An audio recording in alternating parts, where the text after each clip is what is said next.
Vous savez, il y a un dicton africain qui dit que lorsque vous avertissez un sourd qu'il menace de pleuvoir et qu'il rétorque en vous disant que lui, il a besoin de sentir les gouttelettes d'eau sur sa peau, laissez-le dehors. Je veux dire quoi par là? En fait, on dit souvent qu'un homme averti en vaut des millions. Plusieurs fois, nous avons averti M. Zelalem. Et il ne faut pas essayer d'envoyer des drones dans l'espace aérien russe. Il ne faut pas essayer de bombarder les villes russes, encore moins les villages. Parce que chacune de tes opérations aériennes contre les villes russes ou les villages, il y aura des représailles de la part de la Russie. Et quand la Russie envoie, alors, ces pigeons, ou si vous voulez, ces faucons, ben, ça fait mouche.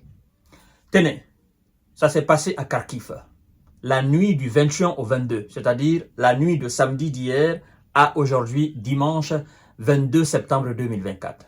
C'est une frappe chirurgicale d'une bombe larguée sur la ville de Kharkiv. C'est en représailles de ce que les Occidentaux jubilent chaque jour. Oh non, nous avons anéanti des stocks de munitions, nous avons fait ceci, nous avons fait cela. Pendant ce temps, elle-même, la Russie, dans son bilan quotidien d'hier, bilan de 24 heures, il y a plus de 9 dépôts de munitions, de drones et de missiles qui ont été rendus en cendres.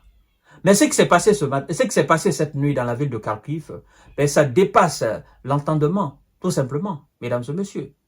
Alors, du côté de M. Zelalem, on nous informe que c'est contre un quartier résidentiel où des paisibles citoyens dormaient tranquillement. Mais du côté russe, c'est pas la même cloche de son, c'est pas la même cloche au fait qu'on tape. Non. C'est pas la même musique du côté russe. La Russie, ben, passe des informations comme quoi, effectivement, ben, ce sont des centres d'opération qui sont touchés. Des centres de logistique, des éléments de M. Zelalem, des centres de préparation, effectivement, pour mener des opérations contre les Russes. Et c'est dans la région de Kharkiv. Mesdames et messieurs, partagez la vidéo dans tous les groupes possibles. Abonnez-vous sur ma chaîne, Kanté Jouvidon le vrai, et activez la cloche de notification pour ne plus rater mes vidéos. C'est très important. Alors, une frappe russe à Kharkiv fait une vingtaine de blessés, dont des mineurs, comme toujours. En fait, eux, quand ils passent les messages, ils pensent que, en incluant souvent des mômes et des darons, ils pensent que ça va affecter l'émotion des gens. Ils oublient que les gens n'ont plus d'émotion, n'éprouvent absolument plus rien. Parce que ça fait quand même depuis 2022. Si on veut reculer encore, on va chercher dans les années 2014. Vous voyez? Le monde s'est levé, le monde s'est impliqué pour que la paix revienne dans ce pays. Mais ceux qui sont censés apporter la paix dans ce pays ne veulent pas. Alors comment voulez-vous que les gens éprouvent alors du sentiment ou de la compassion? Si vous refoulez tout le monde, l'Afrique est venue avec une délégation africaine, à la tête le président sud-africain, Cyril Ramaphosa, en présentant un plan de paix. Ils ont dit non, lui c'est un allié de M. Vladimir Poutine. En oubliant que c'était la délégation africaine, c'était pas une délégation sud-africaine, mais plutôt une délégation africaine conduite par Cyril Ramaphosa. Je crois d'ailleurs que dans la délégation, il y avait M. Macky Sall. Alors, Macky Sall n'était pas un allié de Vladimir Poutine. Lui plutôt, il était un allié des Occidentaux, notamment de la France, des États-Unis. Donc c'était une délégation africaine, formée par les plus de 50 et quelques pays africains. Cette délégation a été rejetée. Et d'ailleurs, ce qu'on a fait à cette délégation en Ukraine, nous, on ne va pas oublier cela. Il y a eu une délégation, M. Xi Jinping a envoyé son ministre des Affaires étrangères. À l'époque, je crois bien c'était M. Ling Wang, quelque chose comme ça là, qui est allé en Ukraine. On a dit non, lui c'est un allié de la Russie, il n'est pas impartial, il a une partie prise. Monsieur Lula, il a fait quelque chose. On a dit non, tous ces gens-là sont des alliés. Et donc, comment voulez-vous alors que les gens éprouvent de la compassion par rapport à tout ce qui se passe, les frappes, machin, même si vous dites que c'est des mineurs, oh non, ce sont des femmes, comment voulez-vous que les gens aient de la compassion pour vous? Sachant très bien que vous avez refoulé ces mêmes gens-là. Comment voulez-vous alors avoir, n'est-ce pas, ce sud global, sachant très bien que vous avez refoulé tous ces gens-là? Alors, comment voulez-vous? Eh ben, écoutez, si vous voulez que les gens éprouvent de la compassion pour vous, à un moment donné, il faut écouter ces mêmes gens-là. Si vous voulez avoir l'opinion, n'est-ce pas, de ce sud global-là, à un moment donné, il faut forcément l'écouter. C'est pas en écoutant les Occidentaux que ça va changer quelque chose. Non, ça va absolument rien changer. Les pays européens représentent combien? Les pays de l'Union européenne représentent combien? La Russie, elle seule, est la plus grande que l'ensemble des autres parties de l'Europe. Hein? Alors, la Russie, elle seule, elle est plus grande que les États-Unis d'Amérique. Alors, vous pensez que plus le Japon, la Corée du Nord, vous pensez que ça fait un poids? Ça ne fait pas un poids. À un moment donné, les moyens matériels qu'on sort là, ça ne suffit pas. Là, vous avez besoin du soutien de tout le monde entier, surtout du Sud global, pour condamner la Russie. Pourtant, ce Sud global-là, l'Afrique, l'Amérique du Sud, en fait, ces gens-là ne sont pas des pays très industrialisés qui ont des grandes mains, mais vous avez besoin de leur opinion. Cette opinion, ça compte beaucoup plus que du matériel militaire.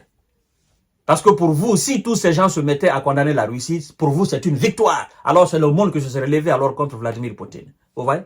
Donc, à un moment donné, il faut écouter les gens. Même si vous mentionnez souvent, oh non, une attaque russe nocturne contre des immeubles résidentiels de Kharkiv fait 21 blessés. Samedi soir, a annoncé dimanche le gouverneur régional. 21 personnes ont été blessées effectivement, dont 3 mômes. Un garçon de 17, une fille de 17. Une fillette, effectivement, de 8 a écrit « Monsieur Oleh Sinehounov ». Voilà, le chef de la région administrative de Kharkiv sur Telegram. Alors, mesdames et messieurs, hein, bon, on dit 8 personnes ont été hospitalisées, dont 2 dans un état critique, a-t-il ajouté.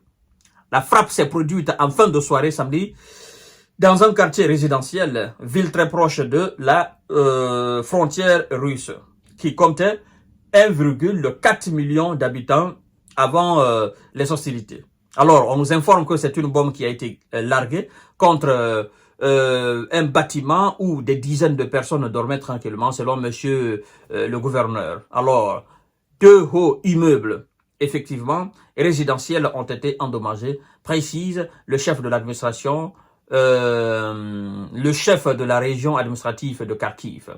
La Russie a ciblé un bâtiment résidentiel ordinaire avec des bombes aériennes, a dénoncé le président M. Zelensky. Maintenant, bâtiment ordinaire, parce qu'il faut que ça soit clair dans la tête de tout le monde. Un bâtiment ordinaire peut effectivement abriter et peut être utilisé comme un QG. C'est pas parce que c'est un immeuble ordinaire qu'on ne peut pas faire des choses malsaines là-dedans. Non, c'est pas parce que c'est un bâtiment ordinaire qu'il y a des civils de gauche à droite qu'on ne peut pas faire des préparatifs là-dedans, qu'on ne peut pas amener de la logistique dedans contre la Russie.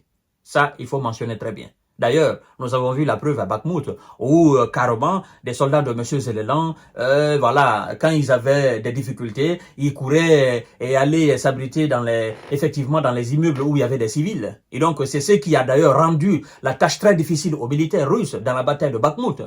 Et donc, c'est pas parce que vous dites, oh non, c'est un immeuble résidentiel que il y a absolument rien là-dedans. La Russie parle toujours de centre de préparation d'opérations contre la Russie. Et donc, les services de renseignement ont des renseignements. Et les coins sont géolocalisés. Et donc, les immeubles sont ciblés. Et les frappes sont effectuées. Deuxièmement. Troisièmement, vous devez savoir que quand vous envoyez des drones en Russie, en fait, c'est la même musique. C'est la même musique. Parce que quand vous envoyez des drones là-bas, là, c'est pour aller faire des dégâts.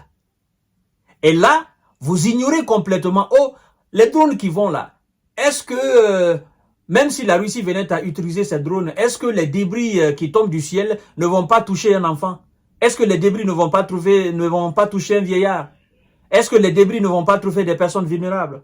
Est-ce que les débris ne vont pas tomber sur des immeubles où des gens dorment tranquillement, où des gens même sont malades là? Ça, vous ne pensez pas à ça. Ah, voilà. Ce qui est valable de votre côté est aussi valable du côté russe. Ce qui n'est pas valable de votre côté n'est pas aussi valable du côté russe. Et donc, c'est œil pour œil, dent pour dent. Vous n'avez pas à vous alarmer. C'est ça, la vérité. Et c'est pourquoi on dit que la guerre est toujours sale. Elle est toujours sale et elle sera toujours sale. Et au fur et à mesure que le temps passe, elle devient beaucoup plus sale.